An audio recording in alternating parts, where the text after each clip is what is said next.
శివయ్య ఆశీస్సులతో అందరూ బాగుండాలని కోరుకుంటూ ఈరోజు తెలుపు రంగు పువ్వులు, పండ్లు, కూరగాయల గురించి తెలుపు రంగు విశిష్టత ఏమిటి, తెలుపు రంగు కూరగాయలు తినడం వల్ల మన ఆరోగ్యానికి ఎంత మంచిది అనే విషయాన్ని తెలుసుకుందామండి. తెలుపు రంగు గులాబీలు, మందారాలు అంటే మనకు ముందు ఎరుపు రంగు గుర్తు వచ్చేది. ఇప్పుడు మందారాలు తెల్లగా ఉన్నాయి, గులాబీలు కూడా అన్ని రంగుల్లోనూ ఉన్నాయి, మందారాలు కూడా అన్ని రంగుల్లోనూ ఉన్నాయి. వీటి ప్రత్యేకత వాటిదే.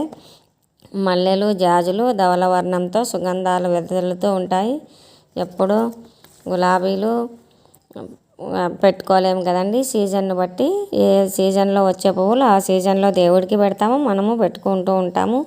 సుగంధానికి మైమరిచి తెల్లని మల్లెలు చాలా ఇష్టంగా పెట్టుకుంటారు ఆడవాళ్ళు, దేవుడికి కూడా అలాగే ఇష్టంగా పెడతాము.